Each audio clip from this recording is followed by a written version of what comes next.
जय हिंद साथियों, मैं प्रिंस स्वागत करता हूं आपका बायोलॉजी के एक नई क्लास में। और दोस्तों, आज हम लोग उसी टॉपिक को कंटिन्यू करेंगे जो पिछली क्लास में थोड़ा सा छूटा हुआ था। पाचन संस्थान हम लोग पढ़ रहे हैं दोस्तों।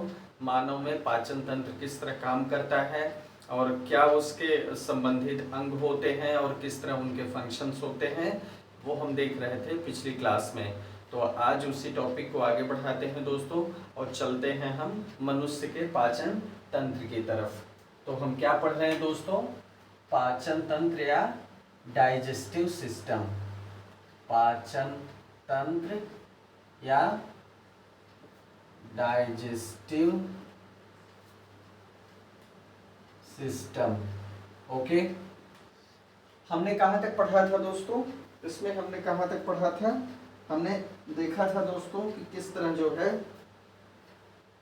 हमने जीभ देखा था दोस्तों कि जीभ और स्वाद कलिका हमने पढ़ी थी कि जो है आधार तल से क्या होता है, मुख गुहा में आधार तल से जीभ निकलती है। स्वाद कलिका कहाँ होती है, कौन सी स्वाद कलिका किस स्वाद के लिए जिम्मेदार होती है, ये सब चीज़ें हमने देखी थी। आइए देखते हैं इसके आगे की चीज़ों को डिस्कस करते हैं दोस्तों। दांत, हमको देखना था दोस्तों दांतों के बारे में। दांतों की संख्या देखेंगे सबसे पहले, ठीक है। दांतों की संख्या, तो मनुष्य में कुल दोस्तों 32 दांत होते हैं। टोटल जो है मनुष्य में 32 दांत पाए जाते हैं। इसमें देखिए 4 किस्म के दांत होते हैं। दांत जो होते हैं मनुष्यों में वो 4 किस्म के होते हैं। सबसे पहला दांत होता है दोस्तों कृंतक। जीभ हम देख चुके थे और मुख गुहा से हमने शुरू किया था दोस्तों। तो मुख गुहा से जीभ के बाद दांतों का ही स्थान आता है और दांतों में हमको क्या क्या देखना है, किस तरह वो किस ये जिम्मेदार होते हैं। एक तो कृंतक हो गए दोस्तों, इनको क्या कहते हैं? इंसीजर्स, ठीक है। इसके बाद क्या होते हैं? रदनक। रदनक को क्या कहते हैं? कैनाइन। इसके बाद होते हैं चवर्णक, जिसको क्या कहते हैं? अग्र चवर्णक होते हैं दोस्तों, फिर चवर्णक होता है अग्र चवर्णक। तो ये होते हैं प्रीमोलर्स, प्रीमोलर्स, और फिर आते हैं चवर्णक। चवर्णक क्या होते हैं? मोलर्स। ये है दांतों के प्रकार। सबसे पहला है कृंतक, दूसरा है रदनक, तीसरा है अग्रचवर्णक और चौथा है चवर्णक, ठीक है। 4 किस्म के दांत पाए जाते हैं मनुष्य के मुख गुहा में। और दांतों का काम क्या है दोस्तों? दांतों का काम है कि मुख गुहा में भोजन को काटना, चीरना, फाड़ना, चबाना, पीसना, ताकि भोजन लुगदी के रूप में परिवर्तित हो जाए और आराम से आहार नाल में आगे की तरफ जो है प्रोसीड कर सके, जा सके, ताकि उसका पाचन संभव हो सके। अब देखिए कृंतक, पहला हमने देखा कृंतक। कृंतक का काम भोजन को क्या करना है दोस्तों? काटना है। ये क्या करता है? भोजन को काटता है। कृंतक कौन सा दांत होता है? आगे वाला, जो आगे दांत देखते हैं आप सामने, जैसे बच्चों में आपने देखा होगा दोस्तों, बच्चों के जब दांत आते हैं तो आपने देखा होगा 2 आगे के दांत निकले होते हैं, ठीक है। सबसे पहले वही दांत निकलते हैं बच्चों में जिससे वो काटते हैं। तो ये दांत कौन से होते हैं दोस्तों? सामने के दांत, इनको कृंतक कहते हैं, ठीक है। फिर आता है रदनक। रदनक आपने देखा होगा, ये क्या होता है? बगल बगल से होता है। आपने देखा होगा दोस्तों, जब भयानक आकृति बनाने की बात आती है, भूत प्रेत की जो है बात आती है, तो उनके 2 दांत बगल से निकाल दिए जाते हैं, इससे वो भयानक दिखते हैं, ठीक है। बगल बगल से 2 दांत निकल आते हैं, तो कैनाइन दांत इसी को कहते हैं। ये दांत जो है मांसाहारियों में काफी विकसित होते हैं, वो बाहर की तरफ निकले होते हैं। लेकिन मनुष्य चूंकि मांसाहारी प्राणी नहीं है दोस्तों स्वाभाविक रूप से, इसलिए इसके दांत हल्के से निकले होते हैं, ठीक है। ये होते हैं केनाइन। मैं पहचानने का तरीका आपको बता रहा हूँ, समझ में आएगा आपको। ये चीरने का काम करता है, फाड़ने का। जैसे आपने दोस्तों गन्ना चूसा होगा, गांव में आपने गन्ना जब चूसा होगा तो आपने देखा होगा कि जब आप उसको चूसते हैं तो आप किस दांत का इस्तेमाल करते हैं? क्या आप उसको ऐसे काटते हैं या चबाते हैं? नहीं, आप इसी कैनाइन दांतों से उसको चीरते हैं या फाड़ते हैं। कैनाइन का इस्तेमाल किसके लिए किया जाता है? भोजन को चीरने या फाड़ने के लिए। तो जो मांसाहार होता है, जब भी मांसाहारी जीव अपने शिकार को खाते हैं या चीरते फाड़ते हैं तो इसी दांत का इस्तेमाल करते हैं, तो इसलिए इस दांत का उनके लिए ज्यादा इस्तेमाल है। अग्रचर्मणक, अग्रचर्मणक भोजन को क्या करता है? पीसने का काम करता है। ये दोनों दांत अग्रचर्मणक और चर्मणक भोजन को चबाने और पीसने का काम करते हैं। क्या करते हैं? चबाने का और पीसने का। मतलब जब काट लिया, चीर फाड़ लिया, तब भोजन को पीसना है और चबाना है। ठीक है, तो ये इनके काम हो गए। संख्या कितनी हुई? 32। ठीक है, शैशव अवस्था में 20 दांत होते हैं दोस्तों। मनुष्य की शैशवावस्था में, शैशवावस्था में क्या होता है? 20 दांत होते हैं। जो कितने कब होते हैं? वो दूध के निकलते हैं। दूध के दांत मतलब ये 2 बार निकलते हैं। ठीक है, 20 दांत जो होते हैं ये 2 बार निकलते हैं। ये दूध के दांत होते हैं। ठीक है, किसके होते हैं? दूध के दांत। और वयस्क अवस्था में जो दांत निकलते हैं वो अस्थाई होते हैं। वयस्क अवस्था में जो दांत निकलते हैं वो दांत क्या होते हैं दोस्तों? अस्थाई दांत होते हैं। ठीक है, वो कैसे दांत होते हैं? अस्थाई दांत होते हैं। क्लियर हुआ? चलिए, ये बात एकदम क्लियर हो गई। तो दांतों के बारे में इतनी चीजें आपने देख ली। अब दोस्तों इनकी संख्या क्या होती है आप देखिएगा ध्यान से। आगे हम इनकी संख्या को दिखा रहे हैं आपको। वैसे आप अपने मुंह में आप दांत चेक करके खुद ही जान सकते हैं। जब हमने इनका काम बता दिया और पहचानना बता दिया तो बहुत आराम से आप जान सकते हैं। जो कृंतक होते हैं दोस्तों, इसका सूत्र मैं बता दे रहा हूं आपको। ठीक है, इंसीजर 2/2 मतलब 2 दांत ऊपर 2 दांत नीचे। ठीक है, ये है इंसीजर। फिर सी मतलब केनाइन, ये 1/1 होता है। केनाइन क्या होता है? 1/1 होता है। ठीक है, और 2/2 फिर होता है प्रीमोलर्स। प्रीमोलर्स कितना होता है? 2/2।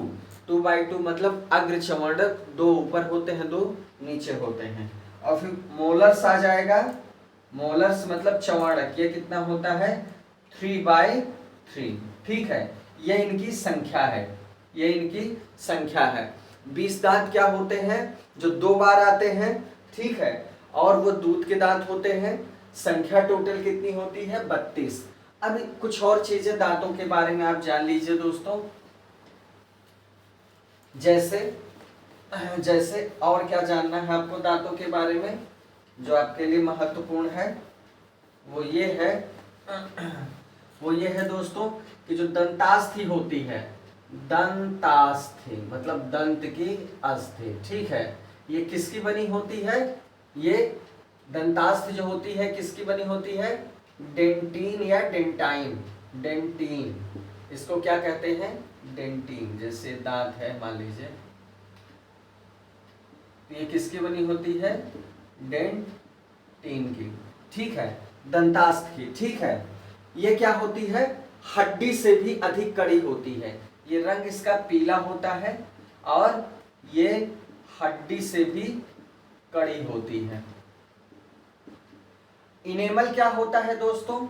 इनेमल जो है इसकी ऊपरी परत होती है। ठीक है, क्या होती है? ऊपरी परत होती है जो दांत को सुरक्षा देती है और चमकीला स्तर देखती है। ये चमक, इसमें क्या होती है? चमक होती है। और क्या करती है? ये क्या करती है? ये शरीर का सबसे कठोर भाग है। इनेमल जो होता है दोस्तों, अगर पूछा जाए कि शरीर का सबसे कठोर भाग क्या है तो आप बताएंगे इनेमल है। सबसे कठोर भाग तो वो क्या है दोस्तों? इनेमल है। ठीक है, क्या है? इनेमल। चलिए, इतनी चीज आपको समझ में आई। अब देखिए आगे बढ़ते हैं दोस्तों। अब आगे बढ़ते हैं दांतों से। डेंटिन भी आपने जान लिया और इनेमल भी जान लिया। दांतों के बारे में आपने अच्छे से समझ लिया। ठीक है, अब चलिए बढ़ते हैं मुख गुहा। यहाँ पर हम दोस्तों एक फिगर बना देते हैं ताकि आपको समझने में आसानी हो।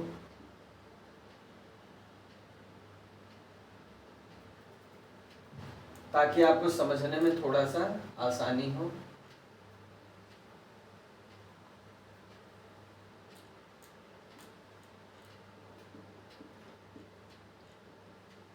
मुख गुहा का काम खत्म है।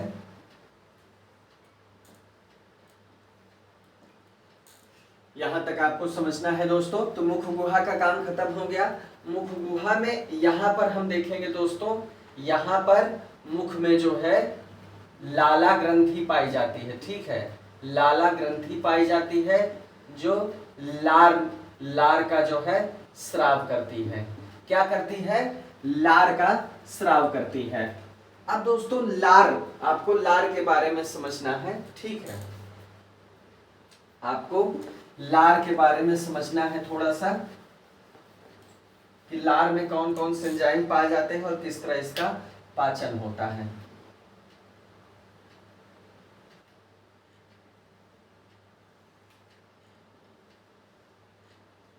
यहां से ऐसे आते हैं,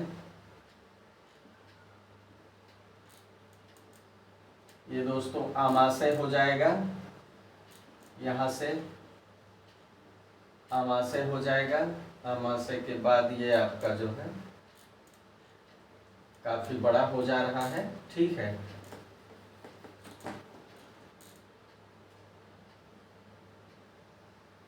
ये जो है यहां से आमाशय हो जाएगा और ये आपका जो है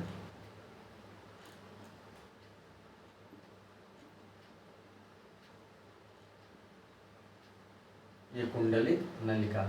ठीक है, चलिए ये समझने के लिए आपके हो गया। अब देखिए मानव पाचन तंत्र, इसी में आपको समझना है।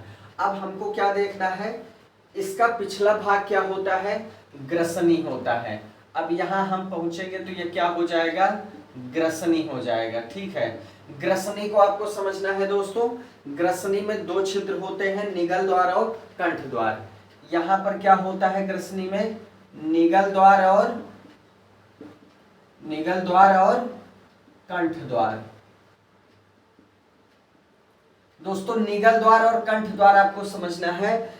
ग्रसनी के बाद से निगल द्वार क्या होता है? जहां से भोजन आगे बढ़ता है आहार नाल में। और कंठ द्वार क्या होता है दोस्तों? जो है श्वास नलिका की तरफ जाता है, जो जिससे हम लोग सांस लेते हैं। ठीक है, ये आपको समझना है। ठीक है, अब आगे बढ़ते हैं दोस्तों। इसमें आपको क्या देखना है? कंठ द्वार से क्या होता है? ये जो कंठ द्वार होता है, इससे एक पतली पट्टी जैसी रचना निकलती है। ठीक है, यहाँ पर एक पतली पट्टी जैसी रचना रहेगी। इसको क्या कहेंगे? एपीग्लाटिस। एपीग्लाटिस, पतली पट्टी जैसी रचना रहती है। तो मान के चलिए कि यहां से दोस्तों ये दो भागों में बट जाती है। यहां से जैसे आप देखते हैं गले से नीचे जब आप बढ़ते हैं तो यहाँ पर क्या होती है? पतली पट्टी जैसी रचना होती है। एपीग्लाटिस इसको कहते हैं। जब आप भोजन करते हैं तो एपीग्लाटिस क्या करता है? कंठ द्वार को जो है बंद कर देता है, ताकि भोजन श्वास नली में न जाने पाए। अगर श्वास नली में जाता है, थोड़ा बहुत अगर टुकड़े चले जाते हैं तो आपको खांसी आने लगती है। इसीलिए कहते हैं खाते समय बोलना नहीं चाहिए, क्योंकि फिर क्या है, उसको एडजस्ट करने में दिक्कत होती है। तो वो क्या करता है? एपीग्लाटिस कंठ द्वार को बंद कर देता है, ताकि भोजन कंठ द्वार में न जाके कहाँ जा सके? निगल द्वार में, ताकि ये यहाँ से यहाँ आ सके, आपके आमाशय और आहारनाल में प्रवेश कर सके। चलिए एपीग्लाटिस आप समझ गए।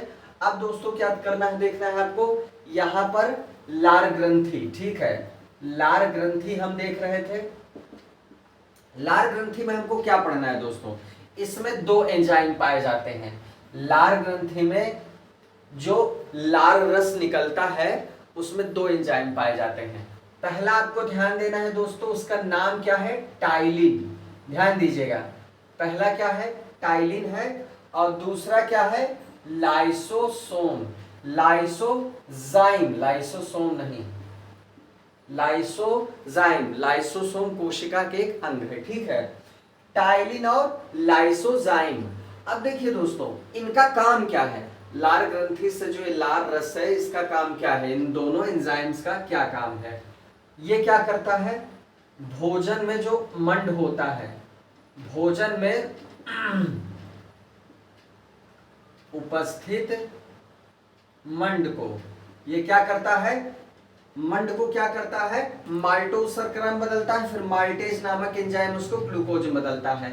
इसका मतलब आप सिंपल समझ लीजिए कि भोजन में जो मंड होता है वो लास्टली किस में बदल जाता है, ग्लूकोज में। किस में बदल जाता है, ग्लूकोज में। मतलब टाइलिन का काम क्या है, भोजन में उपस्थित मंड या स्टार्च को किस में बदलना, ग्लूकोज में बदलना। चलिए एक काम हो गया। लाइसोजाइम का क्या काम है, इस एंजाइम का काम क्या है दोस्तों, हानिकारक जीवाणुओं को नष्ट करना। हानिकारक जीवाणुओं को नष्ट करना। क्लियर हुआ, जो भी हानिकारक जीवाणु हैं उनको नष्ट करना इसका काम है लाइसोजाइम का। तो ये लार ग्रंथि का काम है, यहाँ पर लार ग्रंथि इस तरह काम करती है।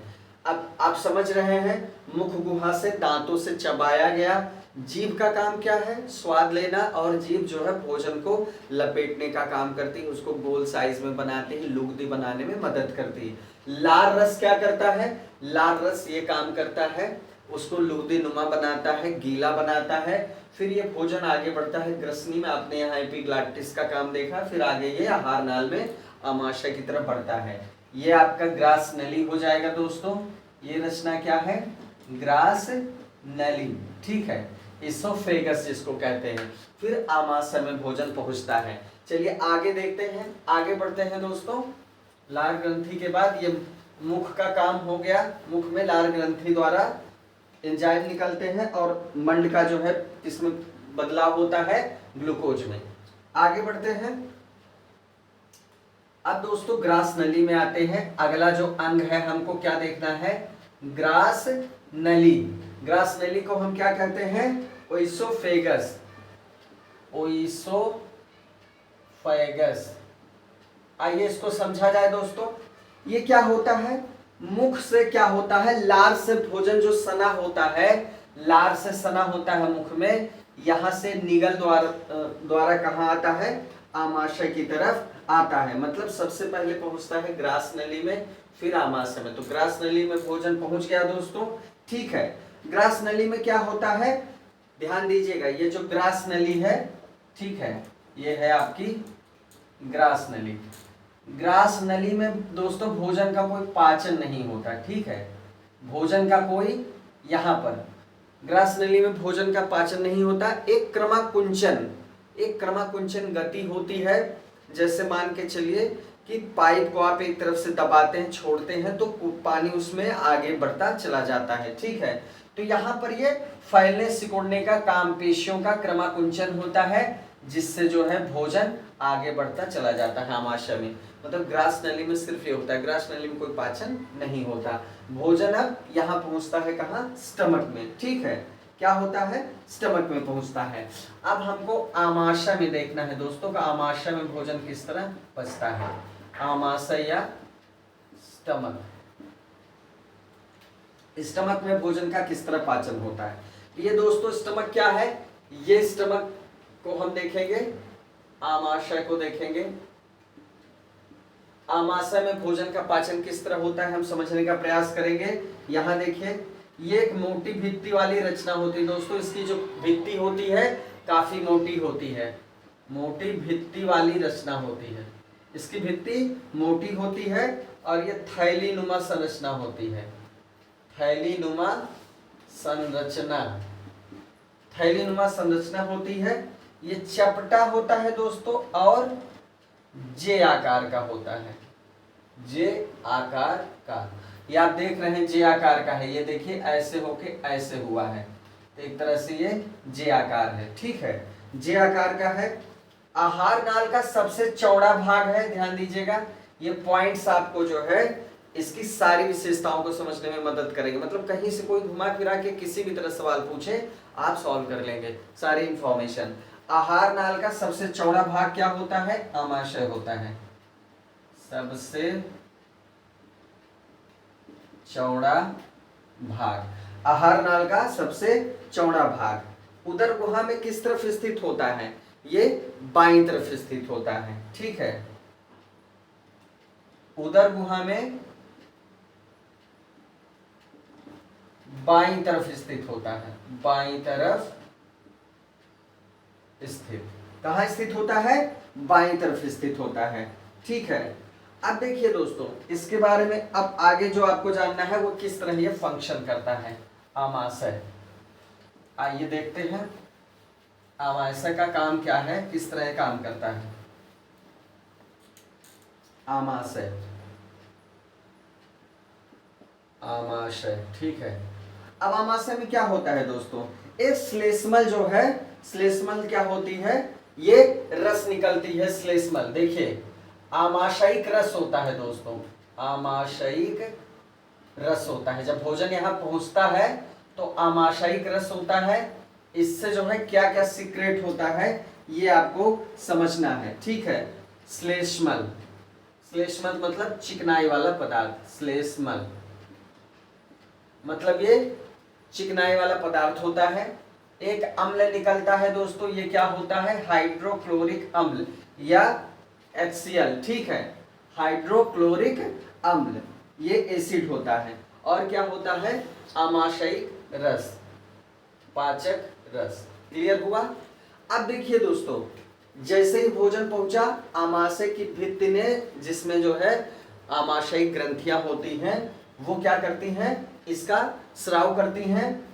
ये जैसे आपने देखा इसका साइज। ठीक है, अब मान लीजिए ये है आमाशय का साइज। तो इसमें क्या होता है, इसकी जो भीतरी दीवारें हैं, ये भीतरी दीवारें हैं, ये रस को छोड़ दी। ठीक है, ये रस को छोड़ती हैं। अब पहला काम क्या होता है, श्लेष्मल जो होता है, जो चिकना पदार्थ होता है, श्लेष्मल होता है, उसका काम क्या है, वो तुरंत इन दीवारों को पहले कवर कर लेगा, इन दीवारों को जाके कवर कर लेगा, सुरक्षा आवरण बना लेगा। चलो अब कोई भी प्रोसेस हो, नुकसान नहीं होना चाहिए। ठीक है, श्लेष्मल क्या करता है, आंतरिक परतों को जो है कवर कर लेता है, सुरक्षा बना लेता है, ताकि ये जो देखिए ये एसिड है, ये आंत की दीवारों को नुकसान न पहुंचा सके। इसलिए ये क्या करता है, भोजन को क्या करता है, अम्लीय बनाता है, मतलब भोजन के माध्यम को अम्लीय बनाता है, ताकि और एंजाइम अच्छे से काम कर सके। ठीक है, तो ये क्या होता है, यहाँ पर श्लेष्मल आंतरिक दीवारों की सुरक्षा करता है, और HCl क्या करता है, सबसे पहला माध्यम को क्या करता है, अम्लीय बनाता है, एसिडिक बनाता है, अम्लीय बनाता है। दूसरा, मान लीजिए भोजन के साथ कोई जीवाणु अंदर पहुंच गया यहां तक, तो उसको क्या करता है, मारता है, जीवाणुओं को मारता है। और अम्लीय माध्यम की वजह से क्या होता है, पाचक रस अच्छे से काम करते हैं। ठीक है, तो चलिए ये HCl का काम हो गया।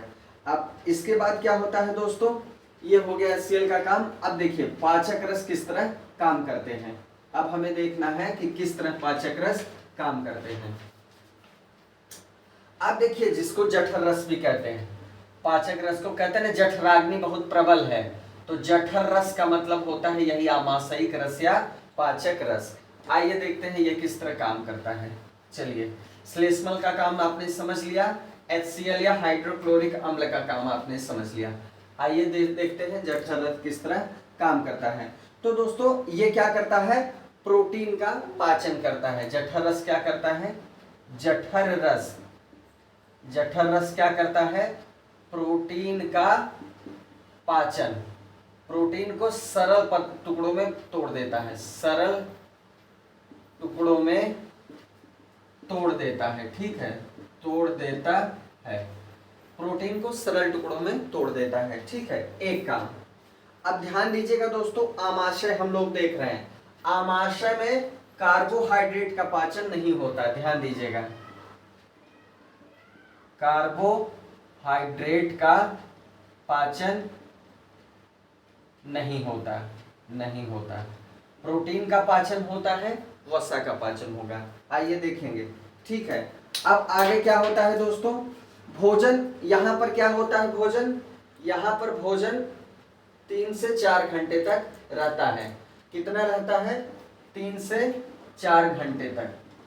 आमाशय में भोजन कितने देर तक रहता है, 3 से 4 घंटे। यहाँ पर भोजन का मंथन होता है और एक तरह से आंशिक पाचन होता है, वास्तविक पाचन यहाँ छोटी आंत में होगा भी, तो कहने का मतलब कहाँ यहाँ पर क्या होता है, ये एक तरह से जो है मथता है भोजन को, पूरी तरह से भोजन को मथता है और यहाँ आंशिक रूप से पाचन होता है। कहाँ पर, आमाशय में। इसमें क्या होता है, देखिए जठर रस किस तरह प्रोटीन को पचाता है, इसमें देखिए दोस्तों पेप्सिनोजन होता है और ये निष्क्रिय होता है। जठर रस में क्या होता है, पेप्सिनोजन, पेप्सिनोजन ये क्या होता है, निष्क्रिय होता है। पेप्सिनोजन क्या होता है, निष्क्रिय होता है। और इसको क्या करता है, अभी आपने देखा HCl अम्ल को, HCl अम्ल क्या करता है, इसको सक्रिय बना देता है। पेप्सिनोजन को क्या करता है, सक्रिय बना देता है और किस एंजाइम में परिवर्तित कर देता है, पेप्सिन में, पेप्सिन एंजाइम में परिवर्तित कर देता है, पेप्सिन एंजाइम में। क्लियर हुआ, पेप्सिन एंजाइम में परिवर्तित कर देता है। अब पेप्सिन क्या करता है, प्रोटीन पर काम करता है, इसको सरल टुकड़ों में बदल देता है, इसको पेप्टोन में तोड़ देता है, या आप यही मान के चलिए कि प्रोटीन का पाचन कर देता है। ठीक है, प्रोटीन को पेप्टोन में तोड़ देता है। क्लियर हुआ। अब देखिए लाइपेज, लाइपेज, ठीक है, लाइपेज क्या करता है दोस्तों, लाइपेज क्या करता है, ये वसा का अपघटन करता है, वसा का अपघटन, फैट का अपघटन क्या कौन करता है, लाइपेज करता है। ठीक है, रेनिन क्या करता है, रेनिन क्या करता है दोस्तों, रेनिन जो होता है, यह जो विलेय प्रोटीन होती है दूध की जो विलेय प्रोटीन होती क्या होती है, आपने पढ़ा होगा इसको, दूध की विलेय प्रोटीन होती केसीन, विलेय प्रोटीन क्या होती है, केसीन। इसको किस में बदल देता है, अविलेय दही में। ठीक है, अविलेय दही में मतलब क्या होता है, रेनिन एंजाइम क्या करता है दोस्तों, दूध को अगर पचाना है तो इसकी जो विलेय प्रोटीन है केसीन, इसको किस में बदल देता है, अविलेय दही में बदल देता है। ठीक है, तो यहाँ पर ये काम हो जाता है। अब देखिए यहाँ से भोजन आगे बढ़ रहा है दोस्तों, अब कहाँ पहुंचेगा, इसके बाद पहुंचेगा ग्रहणी में। ग्रहणी, ग्रहणी क्या कहाँ का पार्ट है दोस्तों, ये देखिए आमाशय है, अगर आप फिगर में देख पा रहे होंगे तो ये जो आमाशय है और यहाँ पर ये छोटी आंत है। ठीक है, छोटी आंत और आमाशय के बीच का जो हिस्सा होता है दोस्तों वो होता है ग्रहणी या ड्यूडेनम इसको कहते हैं। ठीक है, क्या कहते हैं, ड्यूडेनम। चलिए इसको भी देख लेते हैं किस तरह पाचन यहाँ होता है। ग्रहणी, ग्रहणी में क्या होता है दोस्तों, यहां पर क्या होता है, यहां पर ये क्या करती है, एक तरह से यहां पर जब भोजन पहुंचता है तो अग्न्याशयिक रस भी आता है यहाँ पर, और क्या आता है, यहाँ पर पित्त रस भी आता है। ठीक है, यहाँ पर देखिए अग्न्याशयिक ग्रंथि होती है, एक यकृत भी यही होता है और इसके पीछे अग्न्याशयिक ग्रंथि होती है। तो आग्न्याशय, आग्न्याशय से क्या होता है दोस्तों, आग्न्याशयिक रस ये पहुंचता है ग्रहणी में, और यकृत क्या करता है दोस्तों, पित्त रस का स्राव करता है, पित्त रस का स्राव करता है, जो पित्ताशय में इकट्ठा होता रहता है और समय समय पर भोजन में आके मिलता रहता है। पित्ताशय से पित्त रस कहाँ पहुंचता है, ग्रहणी में, मतलब ये अग्न्याशयिक रस और पित्त रस कहाँ पहुंचते हैं, ग्रहणी में। ग्रहणी मतलब आप समझ रहे हैं ना, आमाशय से नीचे और छोटी आंत से पहले का जो भाग होता है वो ग्रहणी कहलाता है या ड्यूडेनम कहलाता है। क्या कहलाता है, ड्यूडेनम। क्लियर हुआ। चलिए ड्यूडेनम, ड्यूडेनम क्लियर हुआ। चलिए यह है ग्रहणी या ड्यूडेनम। तो यहां पर मिलता है पित्त रस और अग्न्याशयिक रस भोजन से। ठीक है, अब देखिए दोस्तों अग्न्याशयिक रस में क्या पाया जाता है, अग्न्याशयिक रस में क्या क्या पाया जाता है, ये अग्न्याशयिक रस है। अब देखिए इसमें क्या क्या पाया जाता है, ये पाया जाता है ट्रिप्सिन, ये याद रखने वाली चीज है, देख लीजिएगा। अग्न्याशयिक रस में क्या पाया जाता है, ट्रिप्सिन पाया जाएगा, ट्रिप्सिन पाया जाएगा, और क्या पाया जाएगा, लाइपेज पाया जाएगा, लाइपेज पाया जाएगा। और क्या पाया जाएगा, एमाइलेज, एमाइलेज। ये एंजाइम पाए जाते हैं अग्न्याशयिक रस में। अब देखिए दोस्तों, ट्रिप्सिन किसका पाचन करता है, ट्रिप्सिन पाचन करता है प्रोटीन का, ये पाचन करता है प्रोटीन का।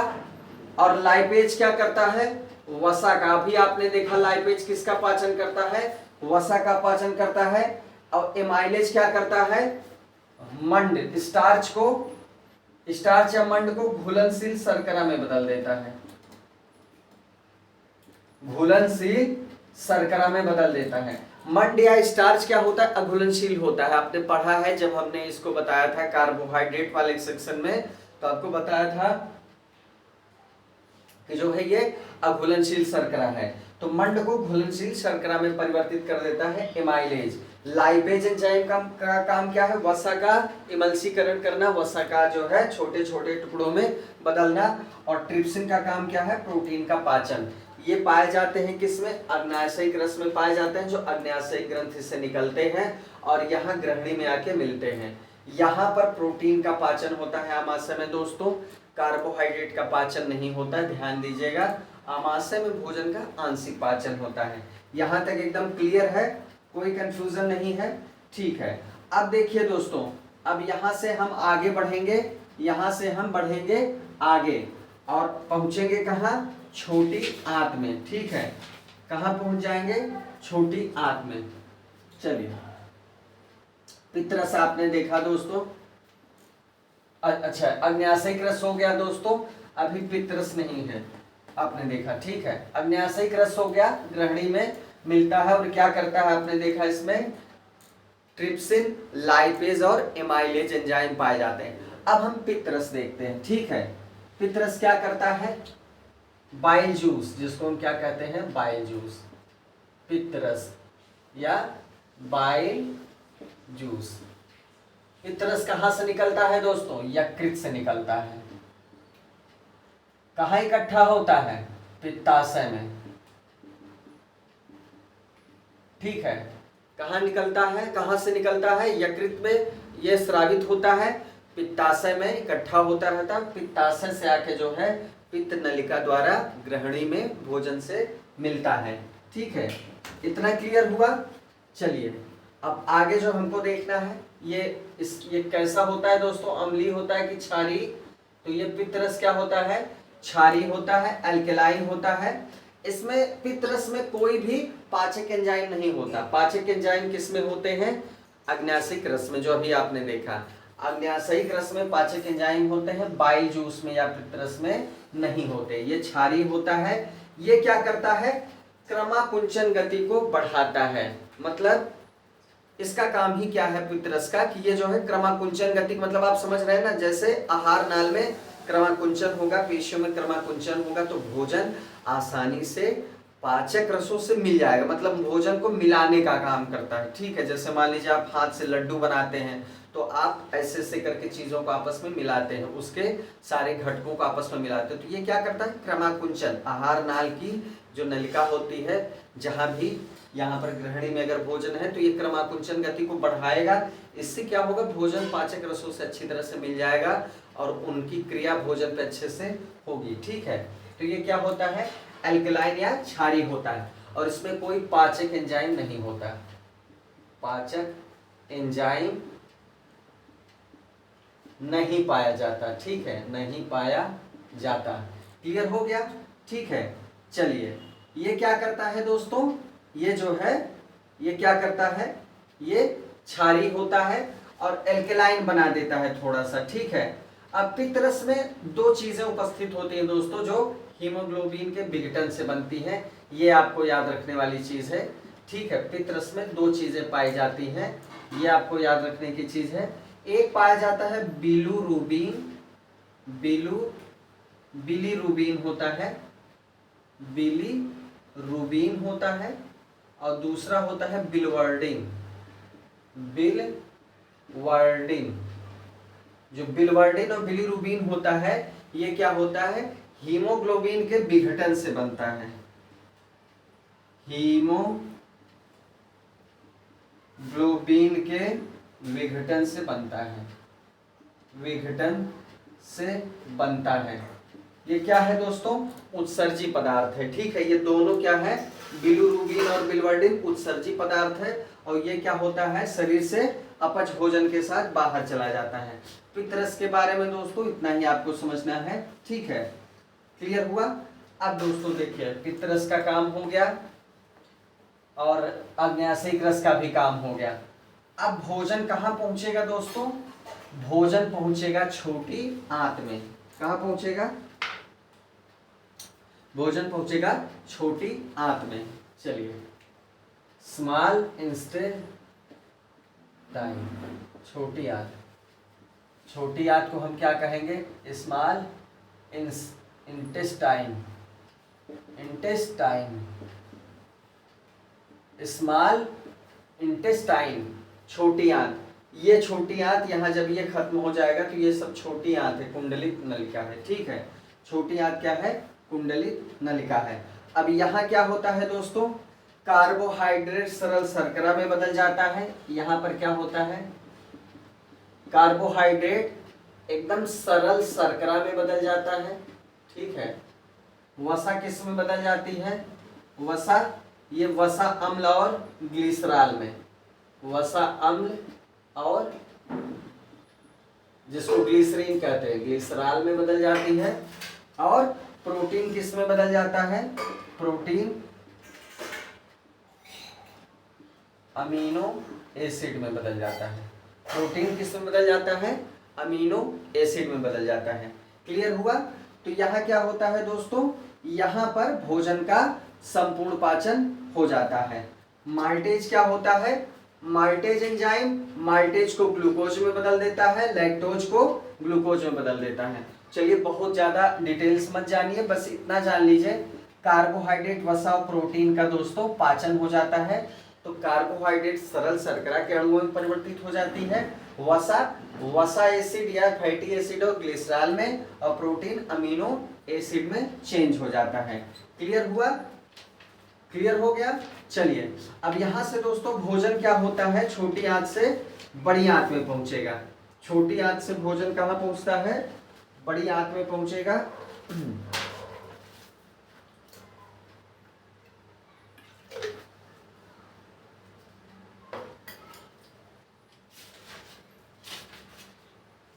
छोटी आंत से भोजन कहां पहुंचेगा? बड़ी आंत में। ठीक है, आइए देखते हैं। छोटी आंत का काम खत्म हो गया। अब यहां से भोजन बड़ी आंत में पहुंचा।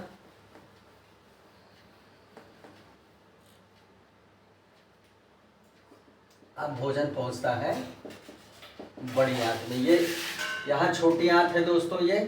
अब इसके बाद भोजन पहुंचता है बड़ी आंत में। बड़ी आंत का ऐसे आकार होता है।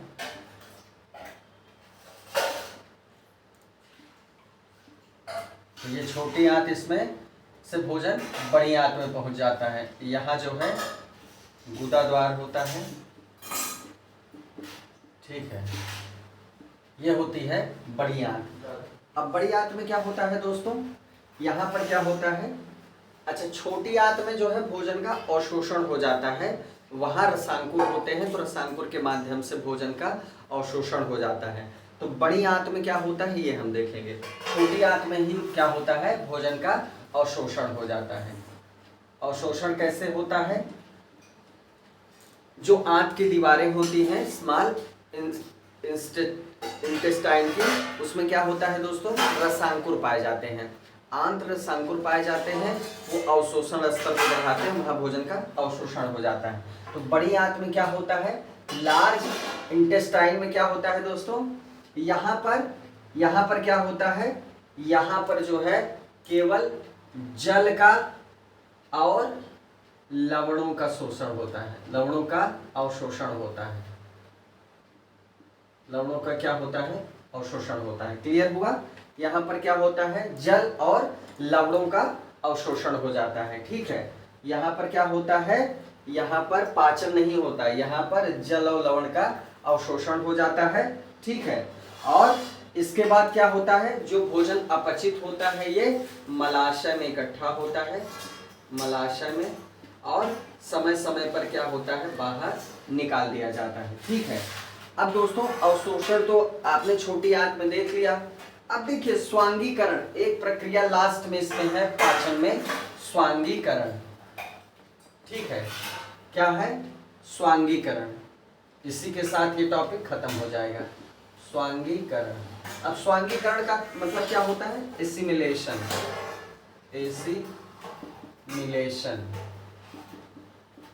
एसिमिलेशन या स्वांगीकरण के बाद क्या होता है दोस्तों, अवशोषण जब हो जाता है, यहाँ छोटी आंत के रसांकुरों द्वारा भोजन का जब अवशोषण हो जाता है तब क्या होता है, रुधिर में भोजन पहुंच जाता है। रुधिर में क्या होता है, ग्लूकोज और वसा के अणु पहुंच जाते हैं और ये विभिन्न कोशिकाओं तक चले जाते हैं।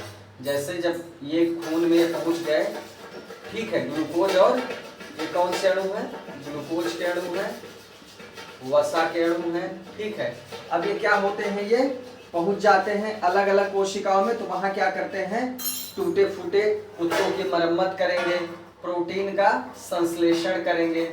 यहाँ पर पहुंच के क्या करेंगे, प्रोटीन का संश्लेषण करेंगे, टूटे उत्तकों की मरम्मत करेंगे।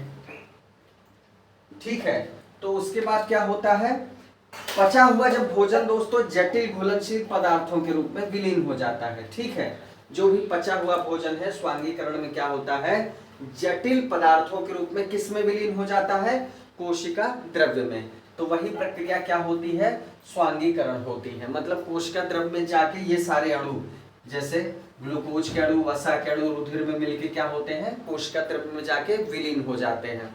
तो ये प्रक्रिया क्या कहलाती है, एसिमिलेशन या स्वांगीकरण। क्लियर हुआ। ठीक है, अब मान लीजिए आवश्यकता से अधिक अगर एमिनो एसिड है, अमीनो एसिड अगर आवश्यकता से अधिक है तो अमीनो अम्ल क्या होता है, अगर अधिक है तो यूरिया के रूप में बाहर निकाल दिया जाता है, बाहर निकाल दिया जाता है। ठीक है, ग्लूकोज अगर आवश्यकता से अधिक है, ग्लूकोज आवश्यकता से अधिक है तो ये ग्लाइकोजन के रूप में यकृत में संचित हो जाता है। किसमें, ग्लाइकोजनेसिस के द्वारा ग्लाइकोजन में चेंज हो जाता है और यकृत में इसके रूप में संचित हो जाता है। तो जो है स्वांगीकरण अंत में जो है, जो भी पचा हुआ भोजन है वो जटिल पदार्थों के रूप में, घुलनशील जटिल पदार्थों के रूप में अंत में कोशिका द्रव्य में जाके समा जाता है, मिल जाता है। यही प्रक्रिया स्वांगीकरण है। इसी के साथ जो है पाचन जो है कंप्लीट हो जाता है, पूरी तरह से कंप्लीट हो जाता है। मतलब अंतःग्रहण, उसके बाद पाचन, फिर अवशोषण, उसके बाद स्वांगीकरण, फिर अपशिष्ट पदार्थों का एक तरह से जो है निष्कासन। ये पूरी प्रक्रिया है। ठीक है, इस तरह हमारा पाचन तंत्र कंप्लीट हो जाता है दोस्तों। ठीक है, इससे जुड़े हुए कुछ सवालों को हम करेंगे, उस सवालों से आपको ये पता चलेगा कि किस तरह के सवाल इसमें पूछे जाते हैं। इसमें डेटा थोड़ा सा ज़्यादा है, इसलिए जो है पॉइंट्स में ज़रूर आप लिख लीजिएगा और थोड़ा सा सवालों के अभ्यास कर लीजिएगा, तो इस टॉपिक पे आपको कमांड हो जाएगा, तभी आप जो है इस टॉपिक से जुड़े हुए सवालों को कर पाएंगे। तो दोस्तों इसी के साथ ये टॉपिक कंप्लीट होता है। आगे मिलते हैं नेक्स्ट वीडियो में नए टॉपिक के साथ। जय हिंद।